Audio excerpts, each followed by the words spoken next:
Have you ever wondered what it would be like if the most infamous monarch in a country's history wasn't remembered for victories, great laws, or noble deeds, but instead for something so deeply personal, so grotesque, and so unsettling that it still echoes through the pages of history?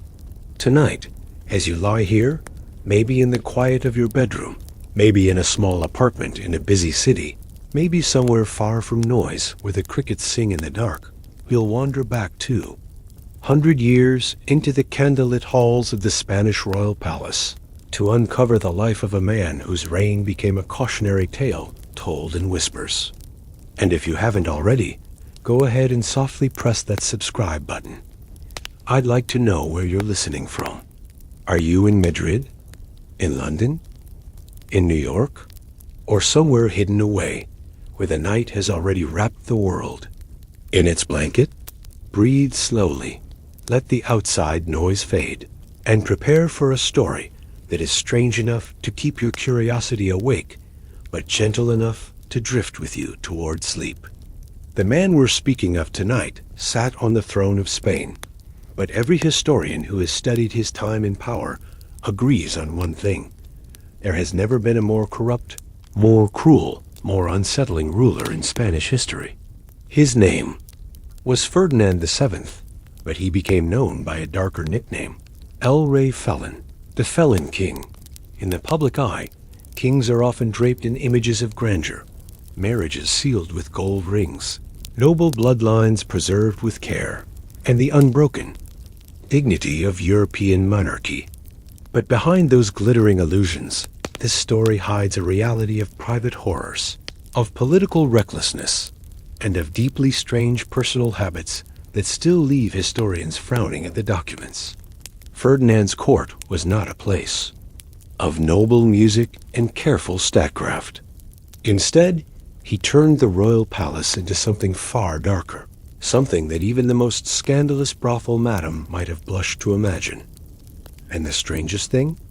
We know this not through rumors or invented tales, but through the writings of royal physicians, foreign ambassadors, and most hauntingly, the words of the women who had lived through it themselves. Our journey tonight begins on an autumn evening in October 1819, inside a bedchamber in the royal palace of Madrid. The carved wooden doors were shut, the room lit by the soft flicker of tall candles, their wax pooling on silver stands. A 16-year-old girl, Maria Josepha Amelia of Saxony, sat quietly on the edge of a heavy canopied bed, her hands gently wrapped around a rosary. She had been raised in a convent, shielded from the harsher truths of the world, so innocent that she still believed children came from storks, as she'd been told in childhood stories. The air in the room was cool, the scent of beeswax and lavender lingering from the preparations made earlier in the day. She had been dressed carefully by her German attendants, a white gown, delicate lace at the cuffs, and the faint shimmer of a cross around her neck. No one had explained to her what a wedding night truly involved. Out of embarrassment or a misplaced sense of protection, the women simply left her alone in the room, closing the door softly behind them. In that stillness, Maria listened to the faint sounds of the palace at night, a distant step in the hall, the muffled rustle of fabric, the slow ticking of the tall clock by the window. And then the door opened. But what stepped inside was no fairy tale prince. Ferdinand was 35 years old, already heavy from years of indulgence, his gait slowed by gout. His lips were thick and protruding, his eyes watchful and fixed on her in a way that made her pulse quicken, not with excitement, but with dread. Yet it wasn't his age, his weight, or even his eyes that made Maria's breath catch in her throat. It was something far more shocking, something about his body that no one had prepared her for. Ferdinand suffered from a rare and extreme condition known in modern medical terms as macrogenitosomia. In simple words, his genitals were extraordinarily large, but not in the way one might imagine from idle boasting. French writer Prosper Mérimée, who later spoke with courtiers present at the time, recorded a disturbing description. thin as a wax taper at the base, swelling at the end to the thickness of a clenched fist, and as long as a billiard cue. 2. A sheltered girl raised by nuns. The sight was not only unfamiliar, it was terrifying. Maria froze for only a moment before instinct took over. Clutching her rosary tightly, she fled from the bed, her skirts whispering over the polished floorboards. Ferdinand, already flushed from wine, gave chase.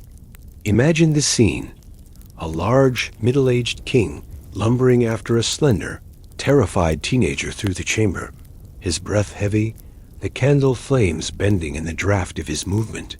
But Maria was quick, and Ferdinand was not. Anger rose in him at what he saw as an insult. Bursting through the door completely naked, his deformity visible to the startled attendants, he shouted insults, calling them brutes and demanding they ready the queen for him within 15 minutes. These attendants, including the young queen's sister-in-law, now had to explain, in as gentle words as they could manage, what the king intended. Whatever they said only deepened Maria's horror. When Ferdinand returned, expecting his wife to be prepared, he found something that halted him at once. In her fear, Maria had lost control of her bowels, and the pristine bed was soiled. The sharp scent hung in the air. The king recoiled, muttering that queens did not carry the fragrance of civet, and left the room in disgust, refusing to approach her again for over a week. That was the opening chapter of a marriage that would stretch on in strange, joyless misery. But tonight's part of the story ends here, in that cold, candlelit room, where a girl's first moments as a queen became a memory she could never erase. And yet, as unsettling as that night was, the truth about Ferdinand's condition, and the way it shaped the lives of those around him, is stranger still.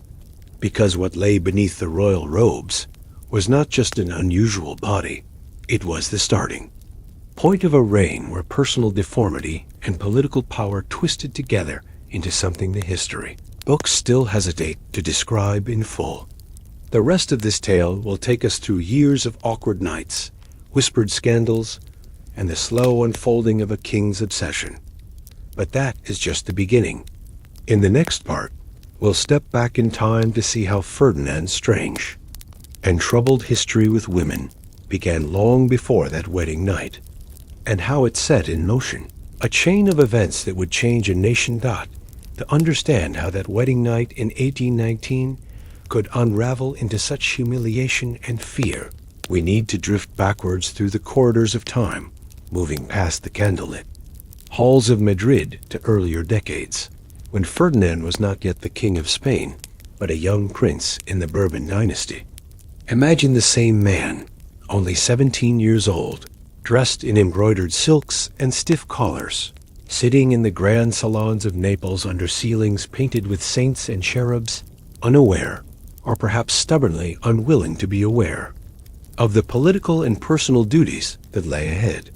It was 1802, and Ferdinand was to marry his cousin, Maria Antonia of Naples, in a union meant to strengthen family bonds and keep royal bloodlines pure by the standards of the time.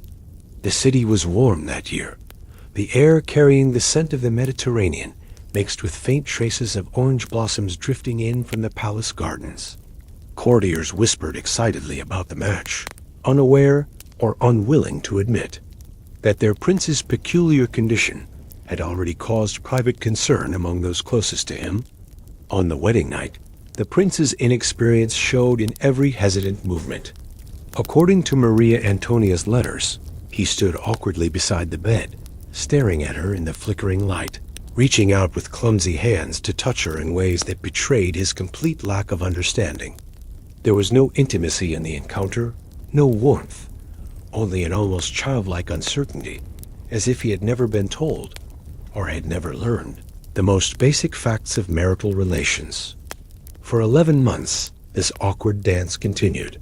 The marriage remained unconsummated, the palace whispers growing louder, foreign ambassadors reporting back to their courts that Spain's heir was incapable of fulfilling one of the most essential duties of a monarch, producing an heir. Ferdinand's mother-in-law, Queen Maria Carolina of Naples, wrote letters that became increasingly urgent, describing her daughter's tears each night, the absence of any progress, and the strange, ineffective attempts to bridge the gap between them. "The prince feels nothing," she wrote in frustration, "and all efforts to awaken him are without result. It is an unfortunate situation for whoever must share his life." Eventually, the matter reached the royal confessor, a Catholic priest who, in one of the more unusual scenes in European history, sat down with the future king of Spain and explained in careful and explicit detail how to consummate a marriage. Imagine that conversation: a man destined to rule millions, receiving instructions in the mechanics of intimacy like a bewildered schoolboy. This intervention did, at last, lead to some form of physical union between Ferdinand and Maria Antonia, but the results were disastrous. The king's deformity, which had already made the idea of normal relations daunting, now caused physical harm. Maria Antonia suffered internal injuries, leading to 2 miscarriages in quick succession, and by the age of 21, she was dead. Officially, her death was recorded as the result of illness, but those close to her whispered that her body had been damaged beyond recovery by the very man meant to protect her. For Ferdinand, however, the tragedy seemed to open a different door in his life. The young man who had once been timid and incapable began to develop a fascination, even an obsession, with physical intimacy. Oh, it would be wrong to call it love. When he returned to the throne in 1814 after Napoleon's defeat, he was 30 years old, newly restored to absolute power, and in possession of appetites that had grown unchecked during his years of exile. Madrid at night became his playground. Cloaked in dark robes to avoid recognition, he would leave the palace with a small entourage of equally reckless young noblemen, heading for the seediest brothels in the city. His favorite haunt was run by a woman nicknamed Pepa la Malaguena, a madam whose establishment was so notorious that respectable citizens crossed the street rather than walk past its doors. Inside, Ferdinand transformed from the awkward, hesitant youth of his first marriage into something far less innocent.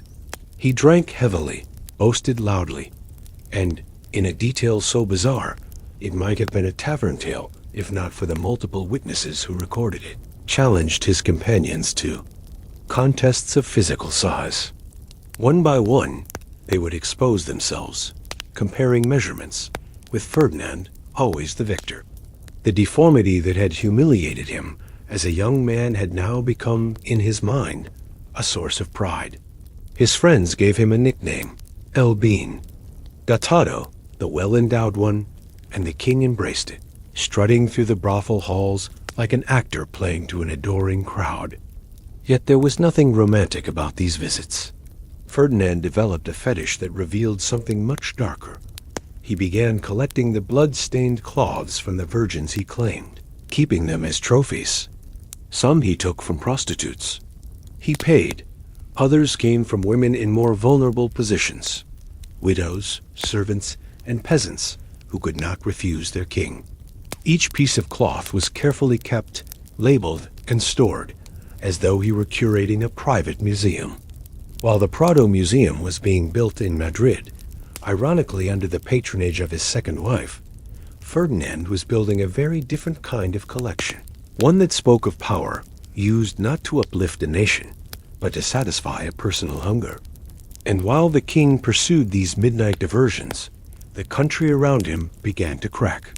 Spain's American empire was slipping away. Its colonies were declaring independence one by one. Liberal reformers were hunted down and executed. The economy was in freefall. But to Ferdinand, these were secondary concerns. The brothels called to him. The gains of comparison and conquest filled his nights, and his trophy collection grew. This was the man who, in time, would take 3 more wives, each of whom would discover that life as Queen of Spain under Ferdinand VII was far from a fairy tale.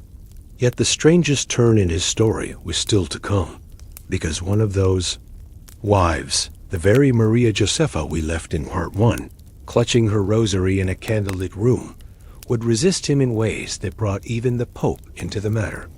And that chapter, equal parts absurd and unsettling, is where we will go next when Ferdinand finally returned to Maria Josepha Amalia after that infamous wedding night. It was not with an apology, nor with any sign that he understood her fear. Instead, it was with the same expectation that had defined his life as a monarch, that his will could not be refused. But Maria Josepha, despite her sheltered upbringing, proved to be far less compliant than anyone in the palace anticipated. Raised by nuns in a world of hymns, prayers, and strict moral rules, she had been taught that a wife must obey her husband.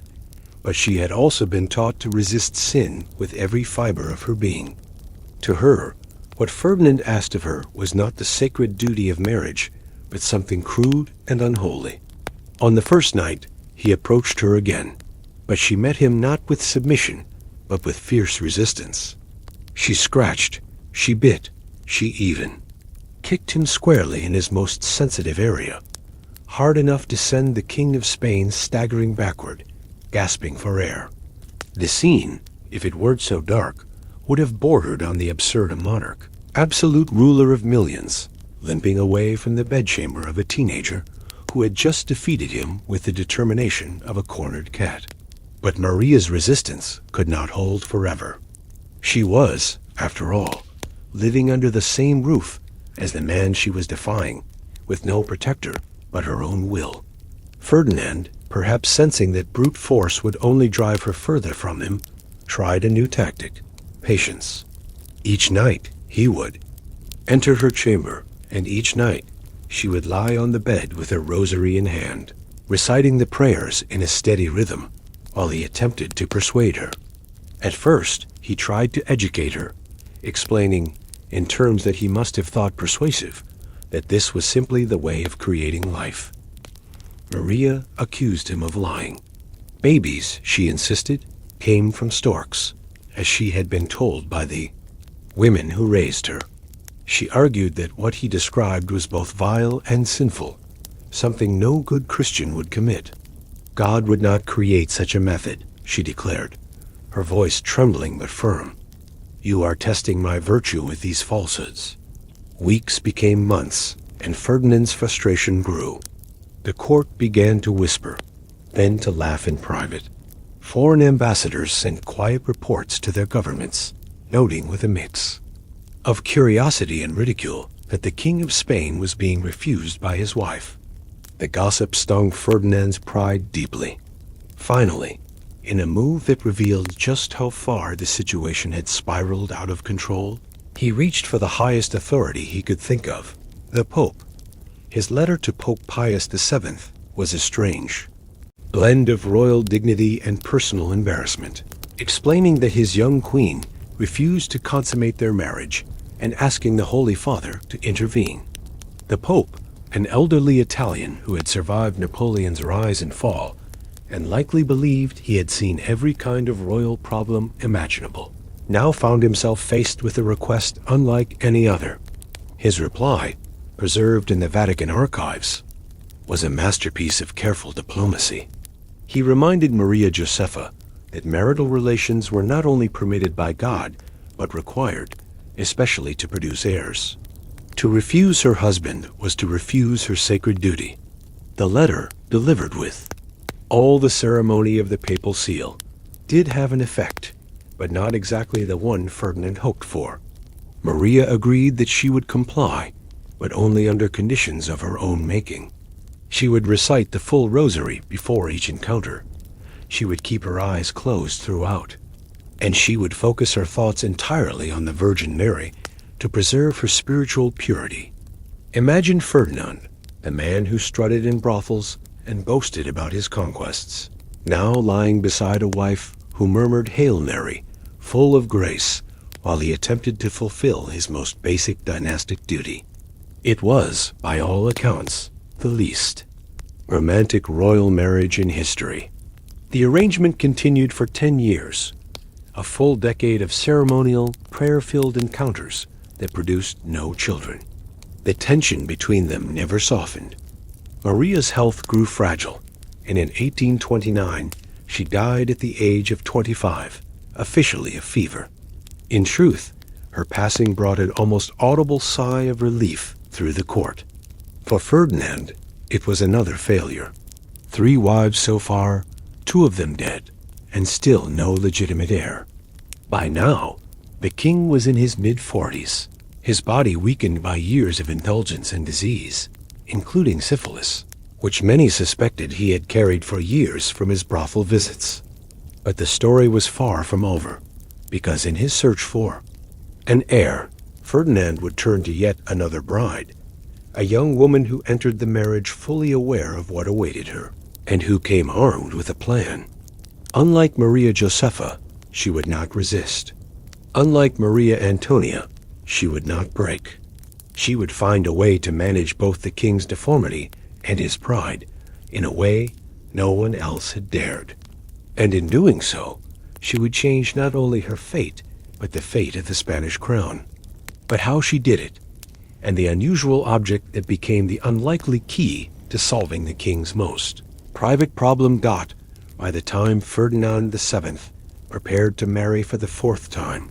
In late 1829, the Spanish court had grown accustomed to the strange rhythm of his personal life.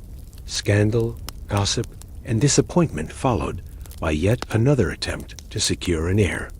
But the woman chosen to be his new queen, Maria Cristina of Bourbon Two Sicilies, was not like her predecessors. At 23 years old, she was young, beautiful, and intelligent, with a poise that came not only from royal blood, but from a sharp mind and a keen understanding of politics. She was also, like Maria Antonia before her, his niece, a reminder that within the Bourbon dynasty, certain traditions, however questionable, were still respected. But unlike the other women who had entered his life unaware or unprepared for what awaited them, Maria Cristina arrived in Madrid knowing exactly what she was walking into. She had heard the stories, seen the patterns, and understood that her survival and her success would depend on approaching the king's problem not as a victim, but as a strategist. The Spanish court, weary from years of scandal, greeted her with cautious curiosity. In her first days at the palace, she moved with quiet confidence, treating everyone from the highest noble to the lowest servant with a formal kindness that earned her trust without inviting over familiarity. She observed her new husband, never showing discomfort at the details of his deformity, never recoiling when his temper flared, never allowing herself to appear intimidated. She had one clear goal: to produce a living heir. And to do that, she knew she needed help. That help came in the form of Dr. Antonio Hernandez, the royal physician, who had examined Ferdinand before and was one of the few people who understood the full scope of the physical challenge. After reviewing the records of the king's earlier marriages, Hernandez concluded that the issue was not merely the size or shape of Ferdinand's anatomy, but the mechanics of how it interacted with his partners, a problem of physics as much as biology. He explained it to Maria Cristina in careful, clinical terms. If one thinks of planting a seed, but the tool is too large for the soil, one must either alter the tool or adapt the soil. Altering the king was not an option. That left adaptation. Together, they devised a solution both simple and ingenious. Hernandez approached the royal craftsman with an unusual request: to create a cushion of the finest silk, stuffed with soft down, but with a perfectly measured hole cut into its center. The opening would be just deep enough, 4 centimeters, to act as a barrier, preventing the king from causing the internal damage that had plagued his previous attempts at consummation. Only the necessary part of him would make contact. The rest would be cushioned away. When the cushion was presented to Ferdinand, Maria Cristina framed it not as an insult, but as a medical necessity, a tool to ensure the health of his future heirs. She appealed to his pride, suggesting that only a king is important as he deserved such a finely crafted, specially designed instrument. Flattered and convinced, Ferdinand agreed to try it. Their first night using the device was, according to later accounts, awkward. Ferdinand, accustomed to boasting about his size, now had to accept that part of him would be kept at a distance. Maria Cristina, however, treated the entire process with the calm efficiency of someone managing a delicate diplomatic protocol. The cushion was placed, the steps followed, and within weeks, there was news that brought a new energy to the palace. The queen was pregnant. For months, the court held its breath, wary of the tragic pattern that had defined so many earlier royal pregnancies. October 10, 1830, broke the cycle. Cannons roared in Madrid to announce the birth of a healthy daughter, Isabella, the future Isabella II of Spain. For Ferdinand, the joy was tempered only by the fact that she was not a son, but for Maria Cristina, it was a victory. 2 years later, she gave birth to another healthy daughter, Luisa Fernanda. The cushion had done its job. Yet the births created a new problem. Spanish law, shaped by the Salic law inherited from France, forbade women from inheriting the throne. Ferdinand's brother, Don Carlos, expected to succeed him. But Ferdinand, having finally succeeded in producing heirs, and having gone to such lengths to make it happen, was not about to let them be pushed aside. In 1830, he issued the Pragmatic Sanction, overturning centuries of tradition to allow his daughters to inherit. It was a decision that would plunge Spain into civil war after his death. Still, in those last years of his life, Ferdinand appeared almost content. The nightly brothel visits dwindled. The private contests and crude games faded. His obsession with collecting blood-stained trophies eased, though it did not disappear entirely. In public, he played the role of the restored family man, proud of his young daughters and attentive to his queen. But behind closed doors, the old habits lingered, and his collection, the silent record of 2 decades of predation, continued to grow. For now, however, the court preferred to focus on the image of stability, the illusion that the crown had been secured for another generation. What no one outside the palace knew was that Ferdinand's peculiar trophies were still being kept, carefully folded, labeled, and stored, each one a fragment of a history the official records would never tell. And when Ferdinand died in 1833, that private collection would be discovered, forcing those who found it to confront the darkest side of his reign. But the moment of that discovery, and the grim details it revealed, belong to the next chapter of our story. After Ferdinand VII passed away on that late September day in 1833, the court of Spain was left in a quiet chaos, not just because a king had died, but because the secrets he took to his grave were on the verge of being uncovered. His brother, Don Carlos, immediately declared war, setting off what would become known as the First Carlist War, a brutal civil conflict that would consume the nation for years. But before the political battles could fully ignite, Queen Maria Cristina, now the widow, took a step that shocked many. She ordered a discreet search of Ferdinand's private chambers, a search that would uncover a hidden and disturbing legacy, far darker than anyone had imagined. Inside a cedar chest, wrapped in silk and carefully preserved, lay dozens of pieces of cloth, each one stained with blood, labeled with names and dates, some bearing the marks of women who had been more than just unfortunate victims, but symbols of a king's cruel use of power. Names like Carmen, a palace servant, January 1823. Anna, the 15-year-old daughter of a liberal colonel, executed by Ferdinand after a failed revolt. These clothes were more than trophies. They were evidence of systematic abuse, a pattern of using sexual violence as a weapon of political terror.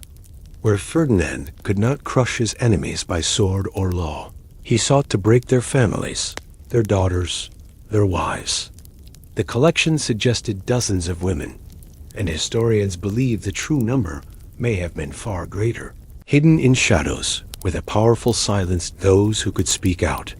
Maria Cristina, with a wisdom that her late husband lacked, ordered the entire collection burned, sparing the nation from having to face such horror in full. But even as the flames consumed the evidence, whispers and accounts from courtiers who had seen the chest lived on. Their stories, consistent and chilling, painted a picture of a king who signed death warrants by day and collected the spoils, of his cruelty by night. As the political turmoil swirled, Spain was caught in the grip of violence that stretched far beyond the throne room. Liberal uprisings, executions, and economic collapse marked the country's decline, all while the royal bedchambers hid their dark history.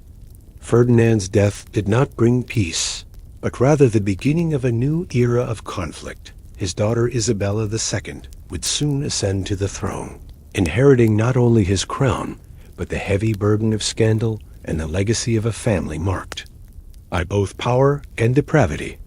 The Bourbon dynasty, which Ferdinand had fought to preserve and engineer, would be forever shadowed by the actions of a man who had confused his monstrous deformity for strength and his cruelty for control. In the quiet moments before the flames consumed the last of the blood-stained cloths, the palace walls seemed to hold their breath.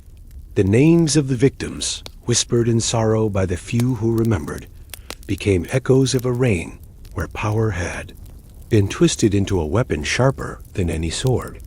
And as Spain marched into a new age of uncertainty, the ghosts of that dark collection lingered in the corners of the grand palace, reminders that behind every throne lies a story, often untold, often unbearable.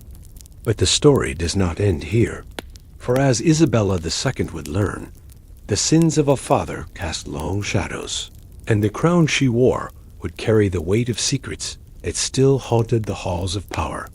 And so, our journey continues into the life of a queen shaped by scandal, and a kingdom struggling to rise from the ashes of its broken past. The next chapter awaits, where the delicate balance of power, family, and survival will unfold in ways that will challenge everything you think you know about monarchy and history. As Isabella II stepped onto the throne of Spain, she inherited not only the crown, but a kingdom shadowed by her father's complex legacy, a realm still reeling from civil war and political strife. The air in Madrid was thick with uncertainty, the once grand palace walls echoing with whispers of scandal and loss, yet also with faint hopes for renewal. Isabella's early years as queen were marked by a delicate dance balancing the weight of her Bourbon bloodline with the expectations of a nation desperate for stability. From the start, she was acutely aware of the eyes upon her, not merely those of her subjects, but the watchful gaze of Europe's courts, many skeptical of her legitimacy due to the controversial pragmatic sanction that had allowed a female ruler. The political landscape was fraught. Liberal reformers and conservatives clashed in parliament and on the streets, while factions loyal to Don Carlos plotted to reclaim the throne. Amidst this turmoil, Isabella's personal life became a focal point for public scrutiny. Raised amid palace intrigue and courtly expectations, she found herself navigating a world where her relationships were not only matters of the heart, but also of political consequence. Rumors swirled about her romantic affairs, whispers of scandal, that only served to fuel opposition forces eager to question her authority. Some historians suggest that Isabella's own sexual appetites and tumultuous love life mirrored, in dark reflection, the troubling legacy she had inherited from Ferdinand VII.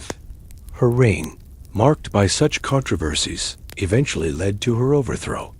In 1868, an event known as the Glorious Revolution, which forced her into exile. The downfall of Isabella II symbolized not only the end of an era for the Bourbons, but also the culmination of decades of political and personal upheaval that had roots deep in the reign of her father. Throughout her time as queen, the shadows of the past lingered, casting doubt and suspicion over the monarchy, challenging the notion that royal power was pure or divinely ordained. The scandals of Ferdinand's reign, from the grotesque collections to the public controversies, colored the perceptions of the Spanish crown for generations.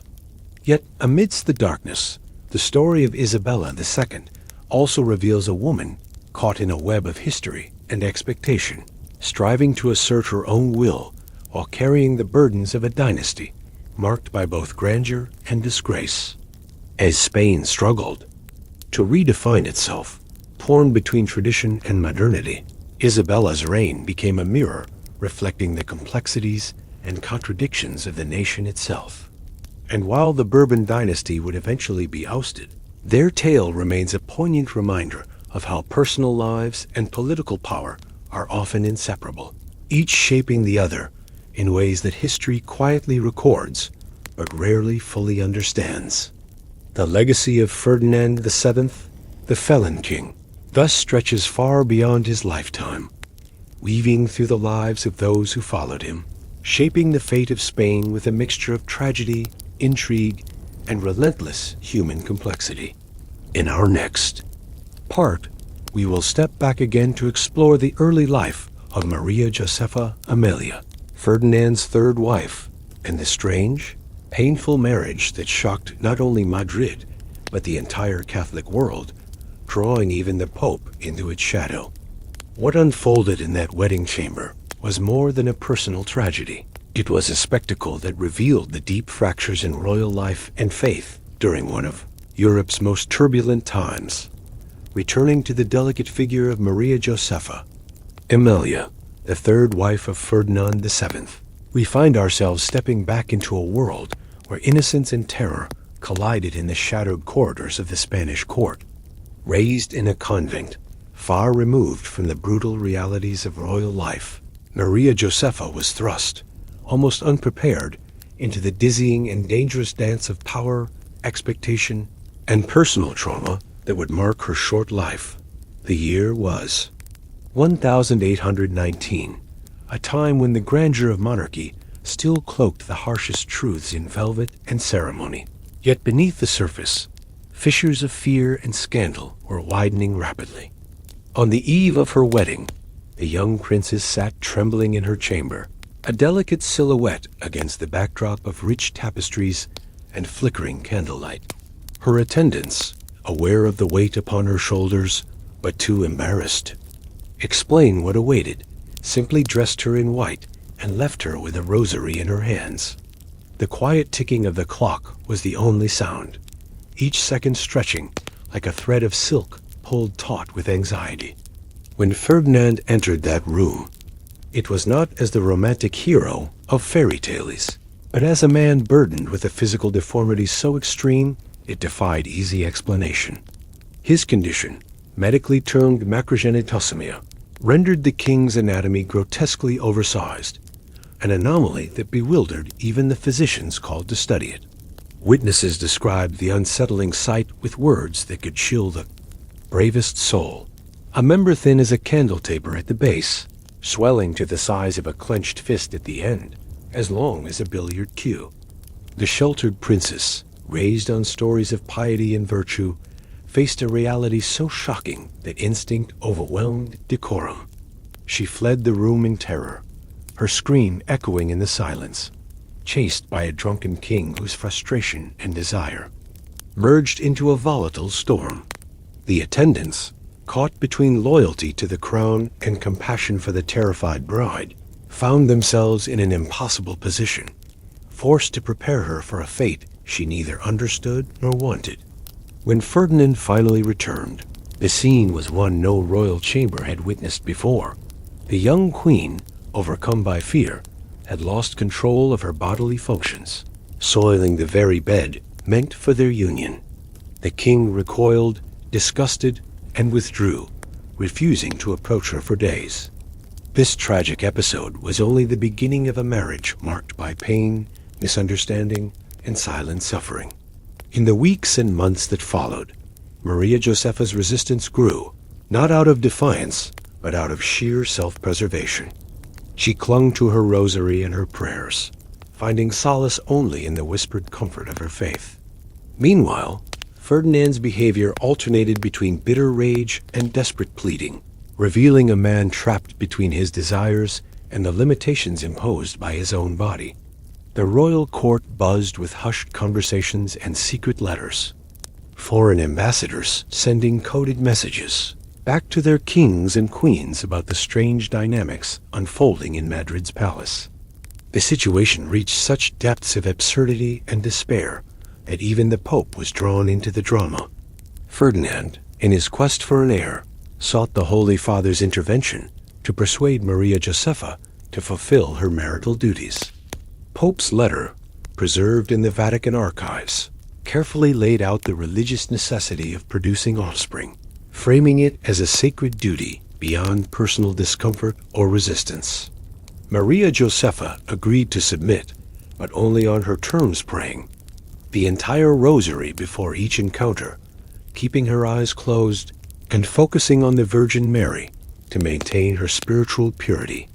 The image of the absolute monarch lying beside a young woman silently reciting prayers while he tried to consummate their marriage is a haunting one, a stark contrast to the usual grandeur associated with royal unions.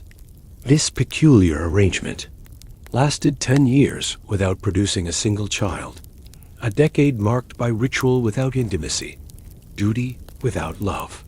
When Maria Josepha died at 25, officially from fever, the court breathed a sigh of relief mixed with sorrow. Ferdinand had failed again. His personal life, as much as his political reign, was defined by loss, frustration, and an inability to fulfill the most basic of human roles. Yet even in this tragedy, there lies a story of resilience, of a woman who held fast to her beliefs amidst unimaginable pressure and fear.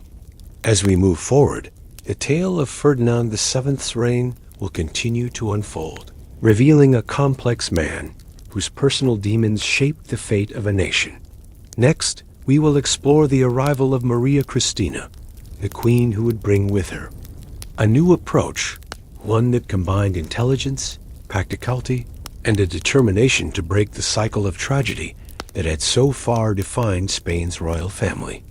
But for now, let the quiet weight of Maria Josepha's story settle with you, a gentle reminder that behind the majesty of history lie the fragile, often painful lives of those who lived it. When Maria Cristina of Bourbon II Sicilies arrived at the Spanish court as Ferdinand VII's fourth wife, she brought with her a quiet determination shaped by experience, intelligence, and a keen understanding of the precarious balance between power and survival. Unlike her predecessors, who had entered marriage with hope or innocence, Maria Cristina was fully aware of the challenges ahead, both the personal difficulties posed by Ferdinand's physical condition and the political storm that threatened the very future of the monarchy. At 23 years old, she was poised, graceful, and pragmatic, qualities that quickly earned her respect within the palace walls. The corridors of Madrid's royal palace were thick with whispers and wary glances as Maria Cristina made her entrance, yet she carried herself with a calm confidence that softened the sharp edges of court intrigue. She understood that to secure her place as queen and to safeguard Spain's future, she needed to address Ferdinand's unique challenges, not with fear or denial, but with practical solutions grounded in medical knowledge and careful diplomacy. Enter Dr. Antonio Hernandez, the royal physician who had long studied the king's condition and whose insight would prove crucial in the unfolding story. Upon examining Ferdinand's anatomy and reviewing the medical records of his previous marriages, Dr. Hernandez reached a startling conclusion. The problem was not only the extreme size and shape of the king's deformity, but the physics of his interactions with his wives. It was like trying to plant a seed in soil too small to accommodate the tool, requiring modification either of the tool or the soil. Since altering Ferdinand himself was impossible, the solution lay in adaptation. The doctor commissioned the palace craftsman to create a special cushion, a silk pillow stuffed with down feathers, but with a precise hole cut into its center 4 centimeters deep to allow the king's anatomy to pass through without causing internal injury to the queen. This cushion, named una armadillo, was elegant and discreet, yet represented a revolutionary approach to a centuries-old problem. Maria Cristina presented the cushion to Ferdinand with the skill of a seasoned negotiator, framing it not as an admission of deformity, but as a necessary medical tool to ensure the production of healthy heirs. Ferdinand, whose ego had always been his greatest vulnerability, accepted this narrative, relieved to find a way to overcome his physical limitations without public shame. Their first night using the cushion was reportedly awkward. The king, once boastful of his size, now had to acknowledge a limitation, while the queen treated the entire process with the steady pragmatism of a royal duty. Yet, within 3 months, the palace was filled with whispers of pregnancy. For the first time in many years, hope glimmered in the royal household. On October 10, 1830, the city of Madrid erupted in celebration with the birth of a healthy daughter, Isabella II. The princess's arrival was more than just a personal victory for Maria Cristina and Ferdinand. It was a symbol of survival, of adaptation, and of the fragile endurance of monarchy itself. 2 years later, a second daughter, Luisa Fernanda, was born, further securing the Bourbon lineage. However, the success brought a new complication: Spanish law, following the Salic. Tradition borrowed from France forbade female succession. Don Carlos, Ferdinand's brother, expected to inherit the throne. But Ferdinand was unwilling to let tradition deny the heirs he had so painstakingly engineered into existence. In 1830, he issued the Pragmatic Sanction, overturning centuries of law to allow his daughters to succeed him. This act, while pragmatic, ignited political tensions that would soon erupt into civil war, reshaping Spain's future. Meanwhile, Ferdinand's vices, though diminished, were not entirely extinguished. His nightly escapades and the grotesque collection of trophies, though less frequent, lingered in the shadows of the palace. Yet the image he projected publicly was one of a man who had at last secured his legacy. Maria Cristina, meanwhile, emerged as a stabilizing force, quietly guiding the monarchy through turbulent times with intelligence and grace.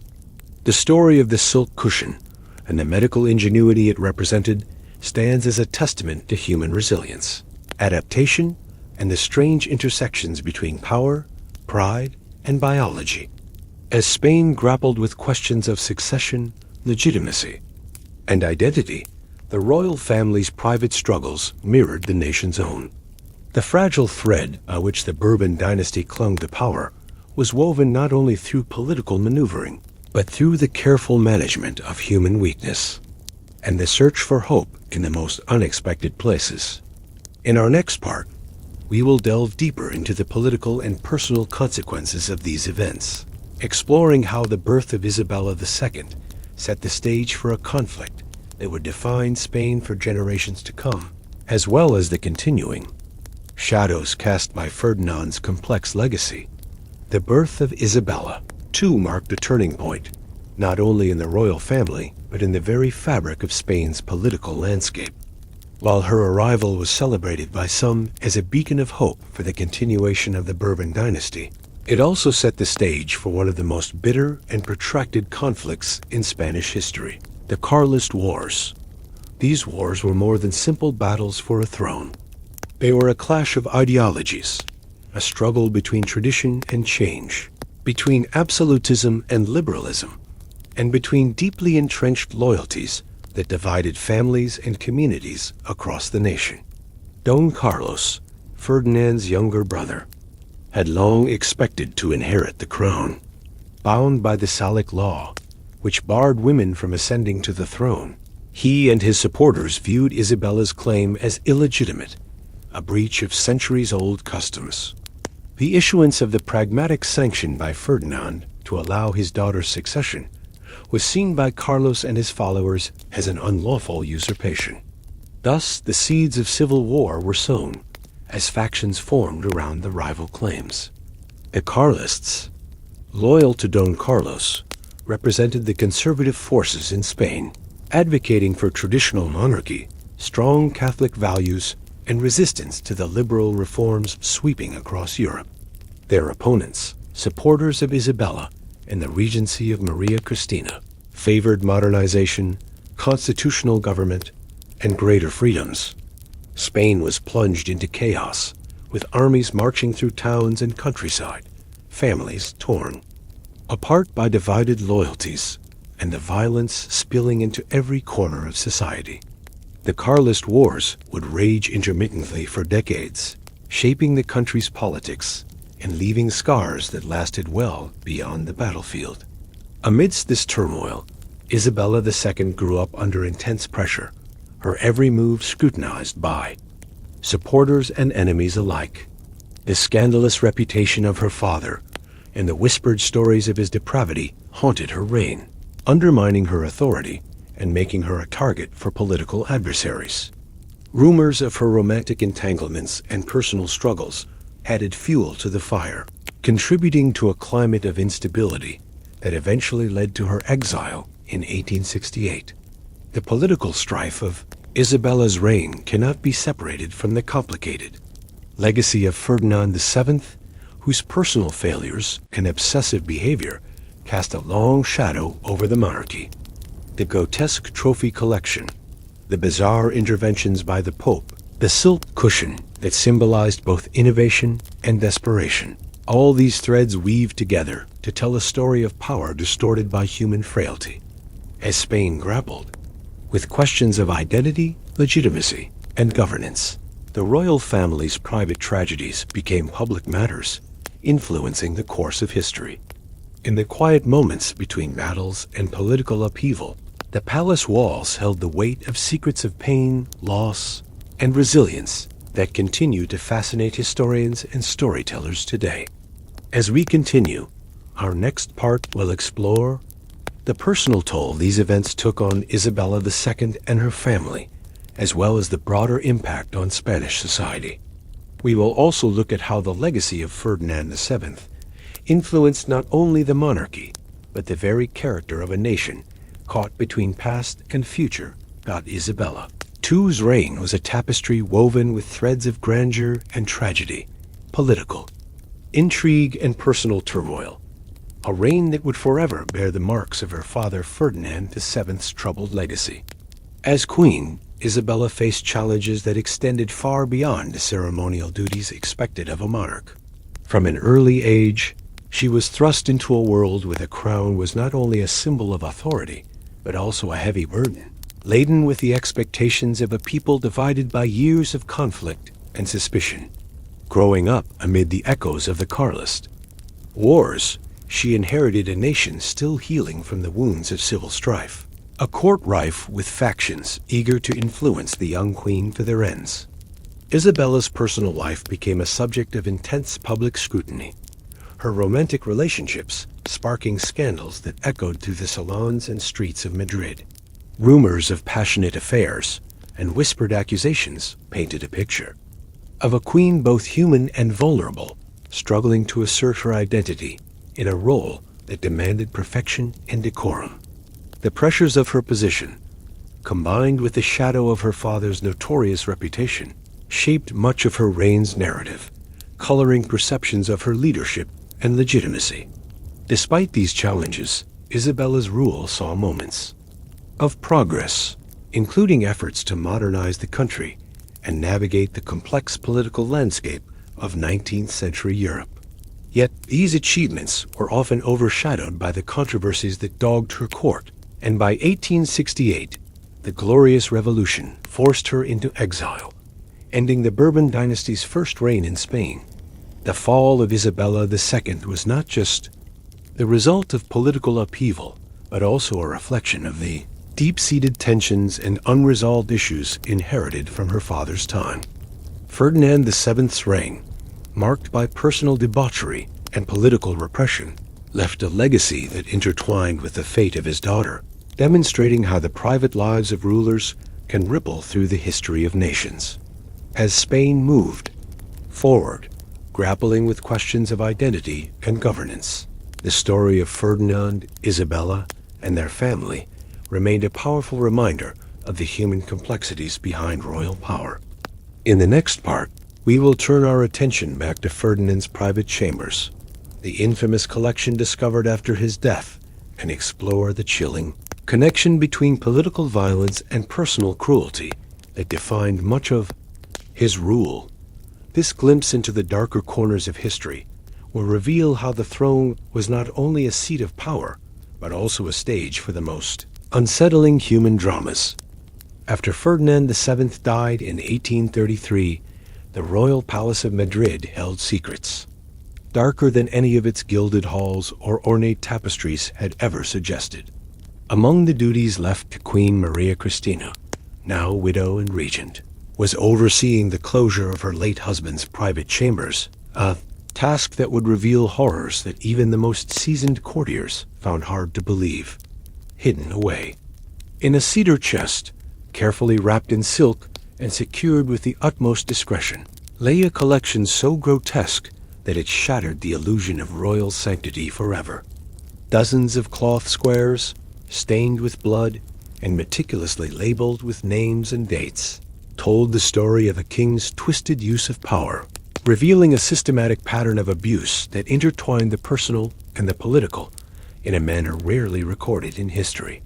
The labels bore chilling names: Carmen, palace servant, January 1823; Anna, daughter of Colonel Bermudez, a liberal officer executed during the political purges; Maria, widow Vanis, September 1824, and each piece represented a woman who had fallen victim to Ferdinand's cruelty, whether willingly or by force. The breadth of the collection suggested not isolated incidents, but a deliberate campaign of domination, using sexual violence as a tool to punish and control those perceived as enemies or obstacles. Historians have since speculated that the actual number of victims far exceeded the surviving pieces, as many women undoubtedly escaped or were silenced before their stories could be told. Maria Cristina, displaying a wisdom her late husband never possessed, ordered the entire collection to be destroyed by fire, sparing the nation the full weight of the revelation. Yet, before the flames consumed these grim relics, several trusted courtiers documented what they had seen, their accounts converging in unsettling agreement. The king, who had signed death warrants by day, collected these bloody trophies by night, embodying a reign where brutality and depravity coexisted in a grotesque harmony. Each political setback, each uprising crushed, seemed to be followed by a surge in Ferdinand's collection, almost as if the violence meted out in the throne room spilled over into the bedroom. This cruel symmetry spoke to a man who wielded power without mercy, who found satisfaction in the suffering of others. Among the most haunting entries was that of Anna, a 15-year-old girl whose father had been executed after a failed constitutional revolt.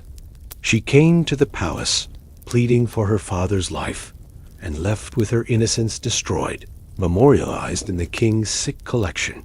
These were not acts of passion or private indiscretions, but calculated instruments of political terror, designed to break spirits and silence resistance through fear and humiliation.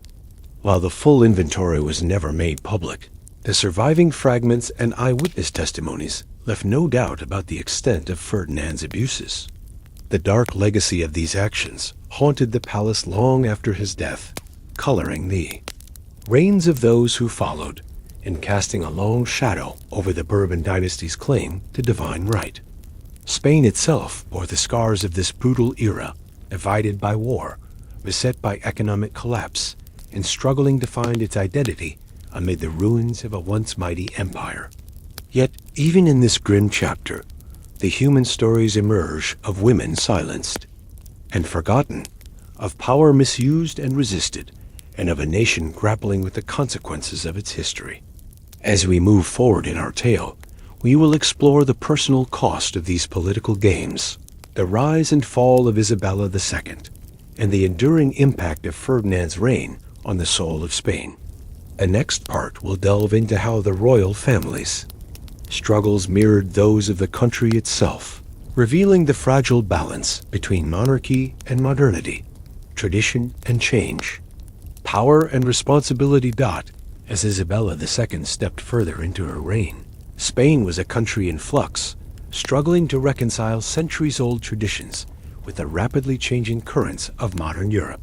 Her rule unfolded against a backdrop of political instability, social unrest, and economic hardship that made every decision fraught with consequence.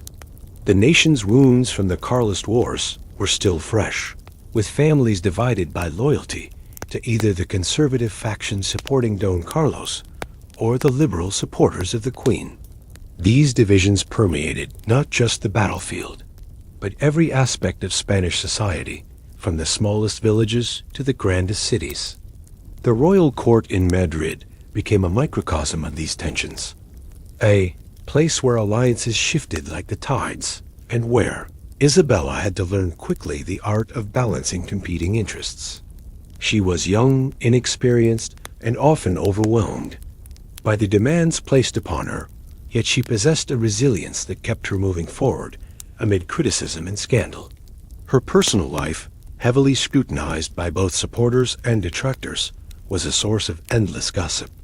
Rumors of numerous affairs and questionable liaisons circulated widely, further undermining her authority in the eyes of many Spaniards who expected their monarch to embody moral virtue.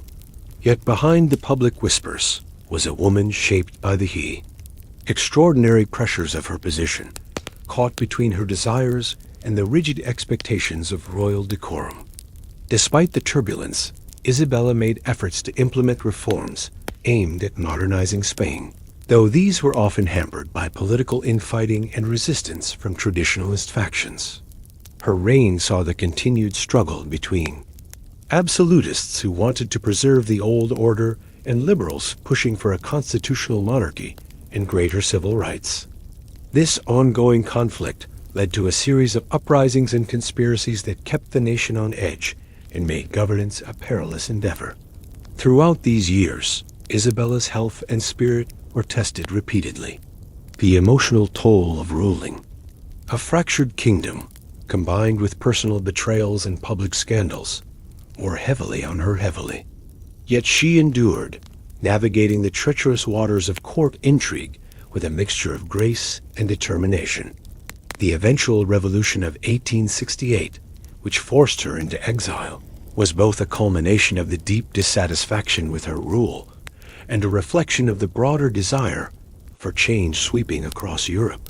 Her overthrow marked the end of the Bourbon Restoration and ushered in a period of political experimentation in Spain, with republics, monarchies, and dictatorships rising and falling in rapid succession.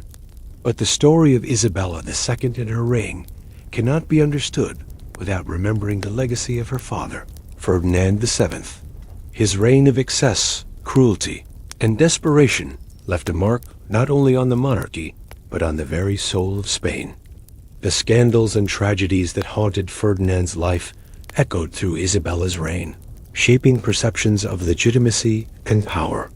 As Spain struggled to find a new path forward, the shadows of its past loomed large, a reminder that history is never truly behind us, but a living force influencing the present and future. In our next part, we will explore the final years of Ferdinand VII, the slow decline of his health and power, and the personal demons that gripped the king as he faced the end of his tumultuous reign. This intimate look will provide deeper insight into the man behind the throne, whose complex nature shaped the nation's destiny in ways both tragic and profound.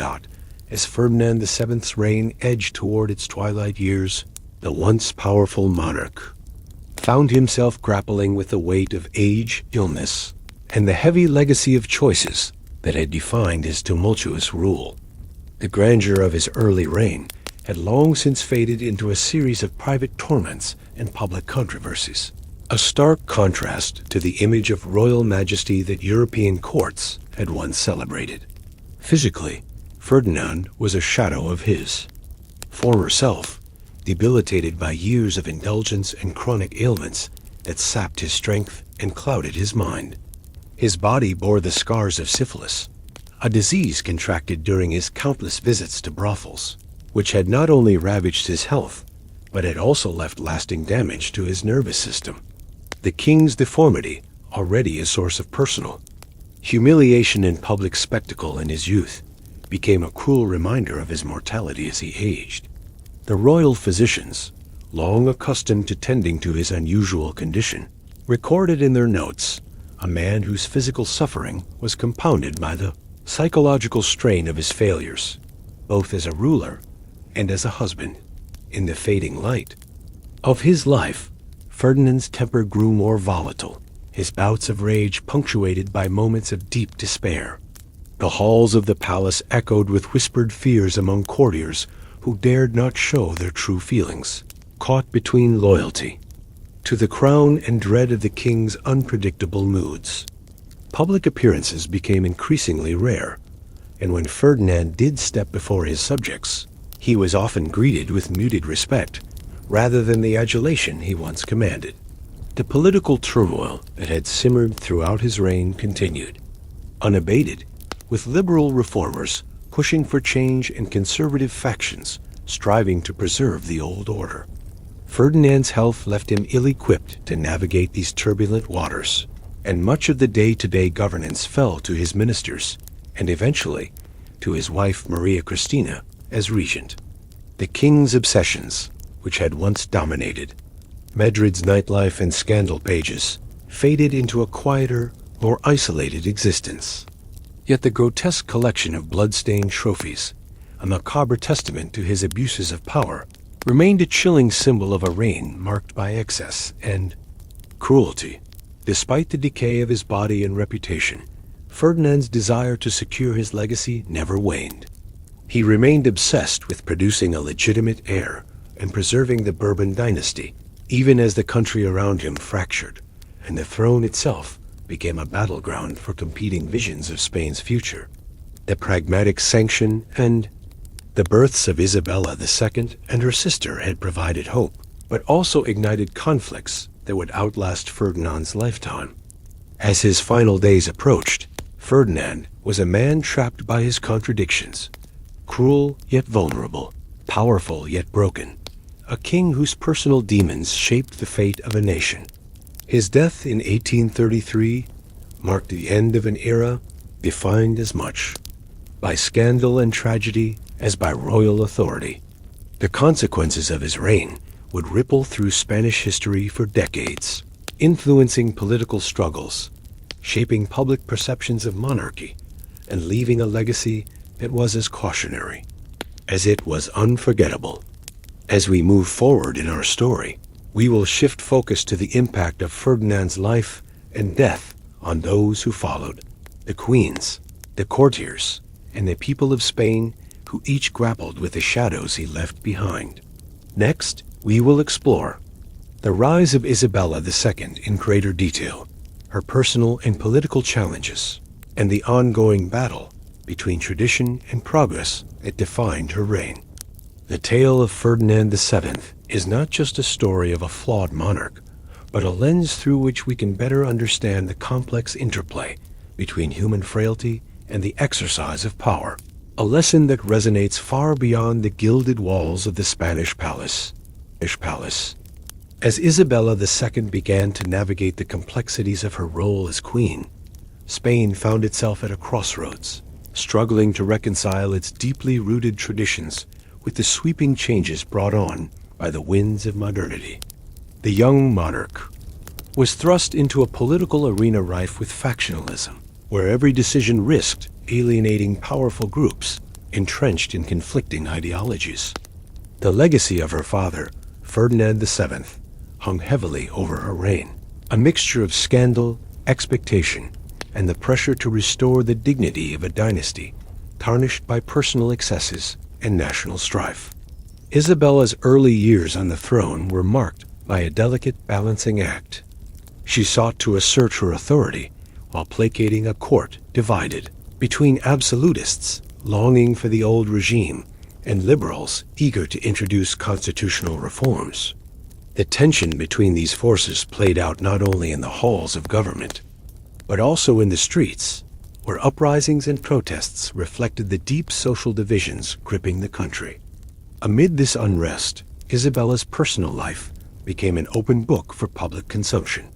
Her romantic affairs and court scandals magnified by a press hungry for intrigue. The queen, caught between the demands of her role and her desires as a woman, faced relentless scrutiny that undermined her legitimacy in the eyes of many. Yet, despite the relentless pressure, Isabella demonstrated resilience, attempting to modernize Spain and navigate the treacherous waters of 19th century European politics. Her reign witnessed moments of progress, including efforts to expand education and industry, but these were often overshadowed by political instability and ongoing conflict. The Carlist Wars, sparked in part by disputes over her succession, continued to simmer, with intermittent violence threatening the fragile peace. As the years passed, Isabella's health and spirit were tested by personal tragedies and political betrayals, culminating in the Glorious Revolution of 1868, which forced her into exile and ended the Bourbon Restoration in Spain.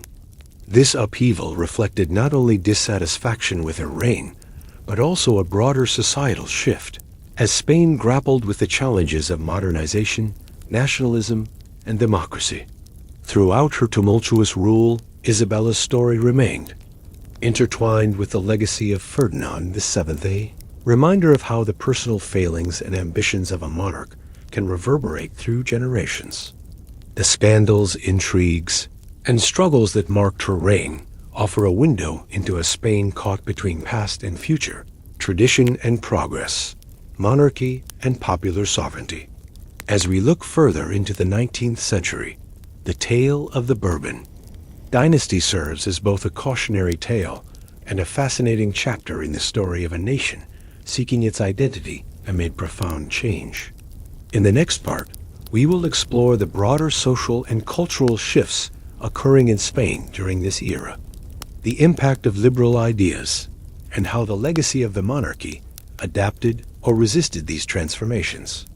The story of Isabella II and her time on the throne is but one thread in the rich tapestry of Spain's journey toward modernity, filled with complexity, contradiction, and enduring human drama.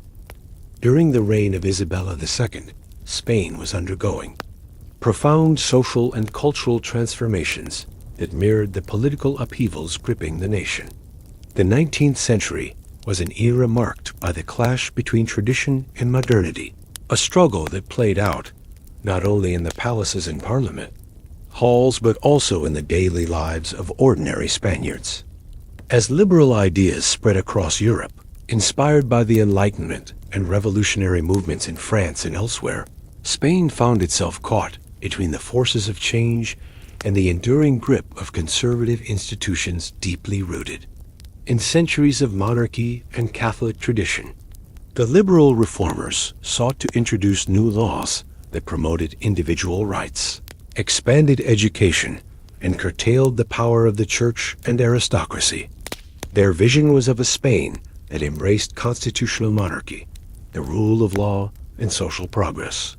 Yet these ideas met fierce resistance from those who feared the loss of established privileges and the destabilization of society.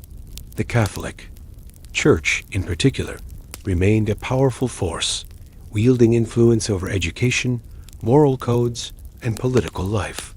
Tensions between secular and religious authorities often erupted into open conflict, contributing to a sense of instability. In the cities, burgeoning industrialization began to reshape the economy, drawing people from rural areas into urban centers. This migration led to the growth of new social classes and the rise of political movements advocating for workers' rights and social justice. However, these changes also brought hardship, as poor working conditions, poverty, and social inequality became increasingly visible. Cultural life flourished amidst this turmoil, with Spanish artists, writers, and thinkers engaging with both traditional themes and new ideas from abroad. The Romantic movement found fertile ground in Spain, expressing the nation's struggles through literature, painting, and music that celebrated history, emotion, and national identity. Yet, even as culture blossomed, the country remained divided, with the question of the monarchy's role at the heart of ongoing debates. Isabella II's court was both a symbol of continuity and a lightning rod for criticism. The scandals surrounding the queen and her family were often used by opponents to question the monarchy's legitimacy and moral standing. Despite efforts to modernize and reform, the monarchy was increasingly seen by many as out of touch with the needs and aspirations of a changing Spain. The pressures culminated in political crises that periodically threatened the stability of the realm. The Glorious Revolution of 1868 was a dramatic expression of popular discontent, leading to Isabella's exile and the brief establishment of a republic. This upheaval underscored the deep divisions within Spanish society and the challenges of balancing tradition with the demands for progress. Throughout this period, the legacy of Ferdinand VII lingered as a reminder of the dangers of unchecked power and personal excess. His reign, marked by cruelty and scandal, cast a long shadow over the Bourbon dynasty, influencing public perceptions and political dynamics. The story of his family's rise and fall offers valuable insights into the complexities of monarchy, governance, and social change during one of Spain's most turbulent centuries. As we continue, our next part will delve into the personal lives of those within the royal family, exploring how their private struggles reflected and shaped the broader historical currents of their time. From court intrigues to personal tragedies, these human stories provide a window into the heart of a nation grappling with its identity and future. As the political storm swirled around the Spanish monarchy during Isabella II's reign, the private lives of the royal family unfolded with a complexity and drama that mirrored the turbulence of the nation itself. Behind the grand facades of palaces and the pomp of official ceremonies, the intimate struggles, secrets, and ambitions of the royals played out in ways that shaped not only their destinies, but also the course of Spanish history. Isabella, burdened by the heavy weight of her father's legacy and the expectations placed upon her as queen, faced a life under constant scrutiny.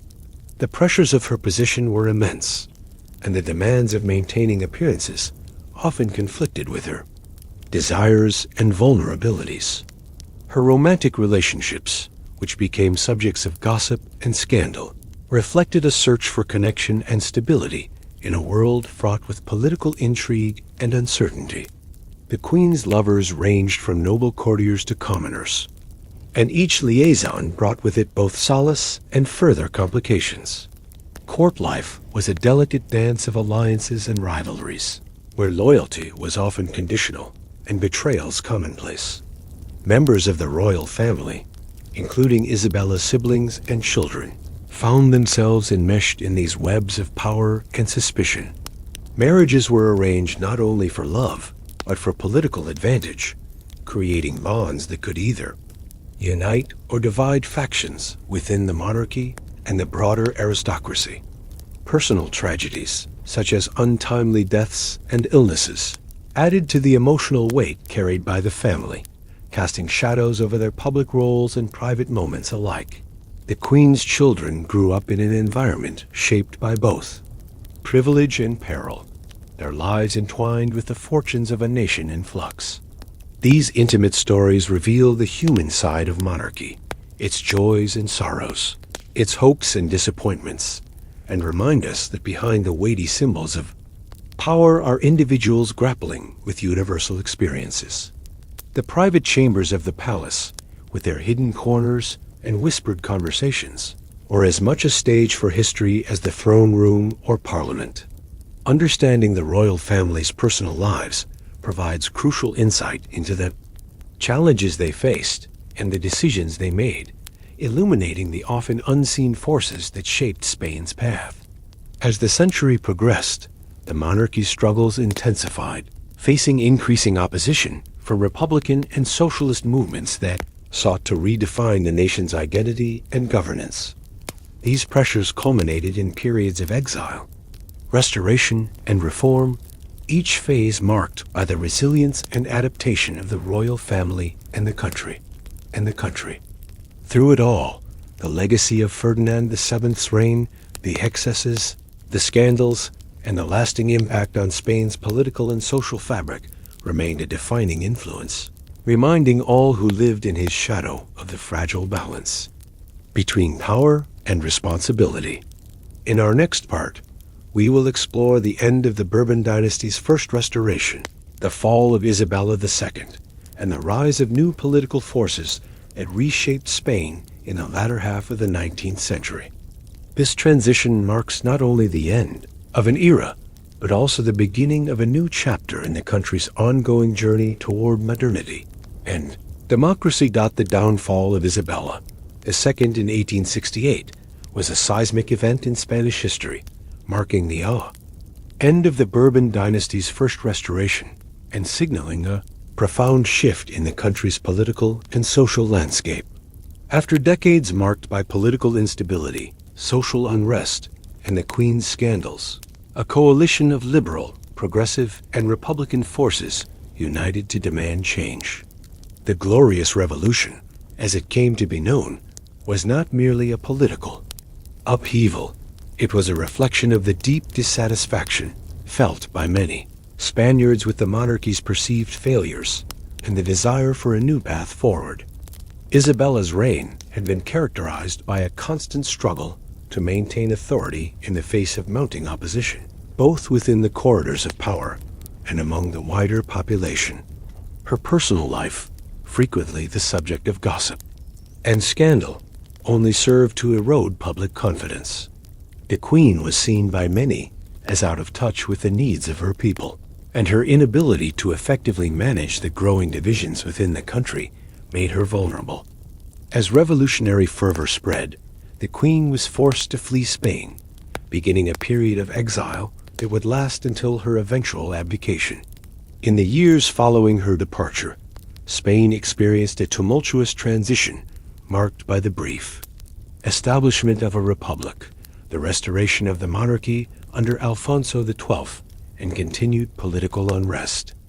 These events were part of a broader European trend during the 19th century, as monarchies across the continent grappled with the pressures of modernization, nationalism, and demands for democracy. Isabella's fall was both a symptom and a catalyst of these changes, illustrating the complex interplay between personal leadership and structural forces in history. The legacy of her father, Ferdinand VII, continued to cast a long shadow, influencing perceptions of legitimacy and the challenges faced by the monarchy. His reign of excess and cruelty had left deep wounds in the national psyche, and the scandals that plagued Isabella's rule often reminded Spaniards of the troubled past they sought to move beyond. Yet, despite her fall, Isabella remained a figure of enduring fascination, a queen whose life embodied the contradictions of her era, caught between tradition and progress, power and vulnerability.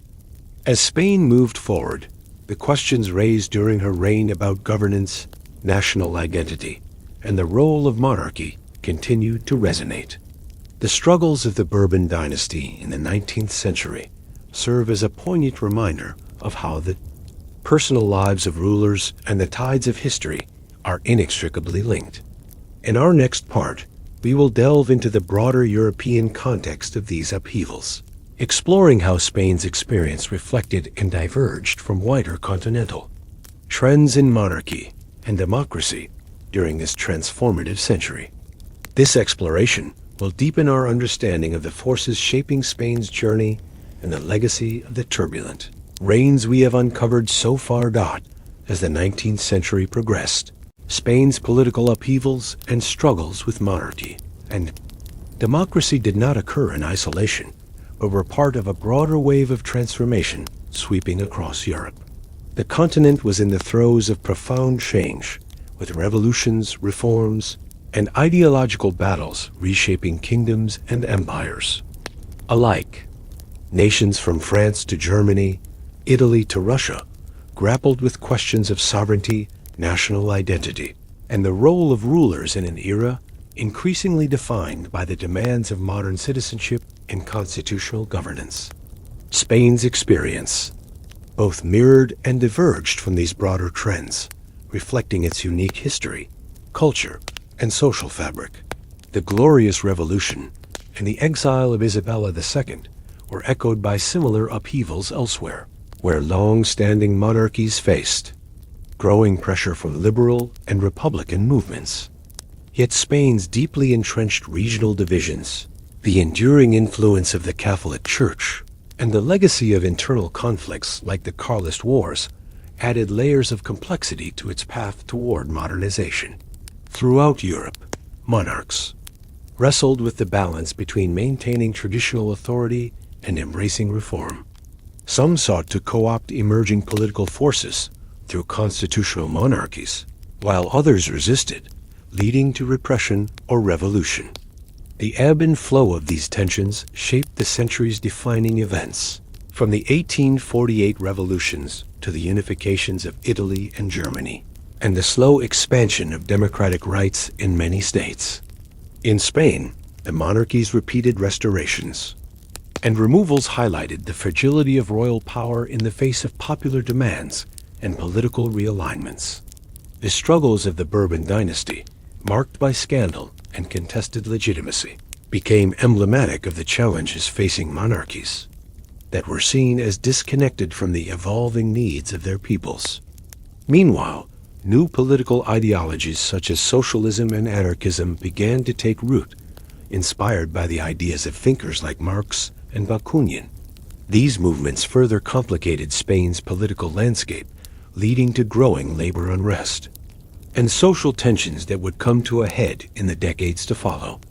Despite these challenges, the cultural and intellectual life of Spain flourished during this period, with artists, writers, and thinkers engaging deeply with questions of identity, history, and the future. The tensions between old and new, tradition, and progress were reflected in literature, art, and public discourse, enriching the national conversation, even as political stability remained elusive. Understanding Spain's place within this broader European context is essential to grasping the full significance of the events surrounding Isabella II, Ferdinand VII, and the Bourbon dynasty. Their personal stories, while deeply intertwined with Spanish history, also reflect wider patterns of change, conflict, and adaptation experienced by many nations during this transformative century.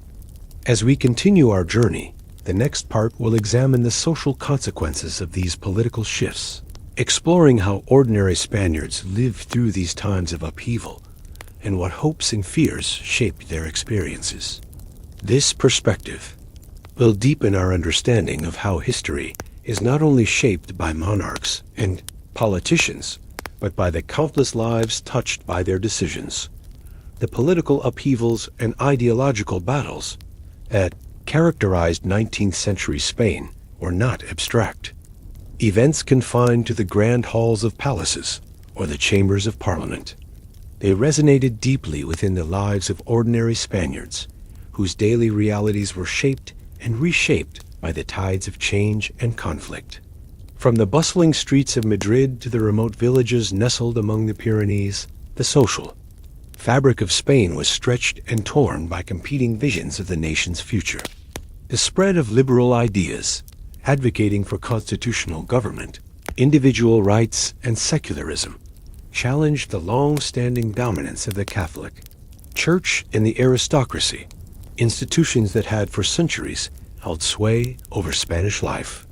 These challenges sparked not only political struggles, but also cultural and religious tensions as communities grappled with questions of identity, tradition, and modernity. For the working classes, the 19th century was a time of hardship and transformation. The slow but steady march of industrialization brought new economic opportunities, but also new forms of exploitation and inequality. Factories in cities like Barcelona and Bilbao became centers of labor unrest, where workers organized strikes and protests demanding better wages, safer conditions, and political representation.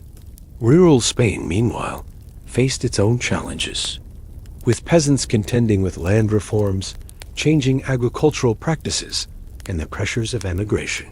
The social hierarchy remained deeply entrenched, yet the rise of new social movements hinted at shifting power dynamics. Women, often excluded from formal political participation, played crucial roles in both family and community life, navigating the constraints imposed by conservative social norms while laying the groundwork for future demands for rights and recognition. The Catholic Church continued to wield significant influence, particularly in education and social welfare, but its authority was increasingly contested by secular and liberal forces. Religious festivals, rites, and customs remained central to communal life, even as debates raged over the separation of church and state. The arts and literature flourished during this era, with Romanticism capturing the imagination of a nation searching for meaning amid uncertainty. Writers like Gustavo Adolfo Becker and painters such as Francisco Goya, whose later works had foreshadowed the turmoil to come, contributed to a cultural renaissance that both celebrated Spain's heritage and questioned its future. Education. Reforms aimed at increasing literacy and intellectual engagement faced resistance, but slowly began to open new horizons for the population. Amidst these social changes, the monarchy's fortunes waxed and waned, with the scandals and political struggles of Isabella II and her predecessors continuing to influence public opinion. The crown, once seen as the embodiment of national unity, increasingly became a symbol of division and controversy. For many Spaniards, the monarchy's ability to adapt to the evolving social landscape was in doubt, fueling Republican and socialist movements that would gain strength in the decades ahead. Yet, despite the turmoil, everyday life persisted with its rhythms of work, family, faith, and celebration. Markets bustled with merchants and farmers, children played in the plazas, and communities gathered for fiestas that provided moments of joy and continuity amidst uncertainty. Understanding the social impact of 19th century political transformations requires recognizing this interplay between upheaval and resilience, between change and tradition that defined the Spanish experience. As we look ahead, the next part of our story will explore how these social forces intersected with political developments, shaping the course of Spain's journey toward modernity. We will also examine the legacy of the Bourbon dynasty in the context of these broader social currents, illuminating how the personal and political are intertwined in ways that continue to resonate in Spain's history. Perhaps by now, your eyelids have grown heavy, and the quiet stillness of the night wraps around you like a soft blanket, inviting your mind to drift gently toward rest. But before you close your eyes completely, let us take a moment to reflect on the strange and somber journey we have traveled together. Journey through the shadowed corridors of Spanish history, where power and human frailty intertwined in ways both unsettling and deeply revealing. We began with a king, Ferdinand VII, whose reign was marked by grotesque contradictions. A ruler of great authority, yet burdened by personal deformity. A man whose obsession with power manifested in acts both cruel and bizarre, and whose private horrors cast long shadows over his family and nation. His life was not only a tale of political intrigue and royal scandal, but also a profound example of how the personal struggles of a single individual can ripple through generations, shaping the fate of a kingdom. From the harrowing wedding night of Maria Josepha Amelia, through the ingenious yet poignant intervention of Maria Cristina and her silk cushion, to the birth of Isabella II and the turbulent wars and revolutions that defined her reign, we have seen how history is never merely the story of dates and battles, but the story of people of their hopes, fears, failures, and resilience. The Bourbon Dynasty's saga reminds us that behind every throne lies a complex web of human stories, where private pain often coexists with public duty, and where the weight of legacy can both inspire and destroy. As Spain moved through the 19th century, grappling with the forces of modernity and tradition, the echoes of Ferdinand's reign lingered both in the political conflicts that shaped the nation and in the cultural and social transformations that continue to influence Spain's identity today. In this quiet moment, as your thoughts slow and the world grows dim, remember that history's power lies not only in grand events, but also in the intimate, often hidden stories that reveal the deepest truths of human experience. If you are still awake, I invite you to share your thoughts. How did this story of kings and queens, of shadows and light, resonate with you tonight? And if your journey towards sleep is just beginning, may these tales, spoken softly and gently, guide you into peaceful rest. Please consider subscribing to our channel so that in the future we may continue to explore the hidden corners of history together, stories that whisper of forgotten moments, strange lives, and the quiet truths behind the ages. Other tales await you here, waiting to unfold like delicate petals beneath the moonlight, ready to carry you softly through the night. Thank you for joining me on this journey, and until next time, may your dreams be calm and your rest deep.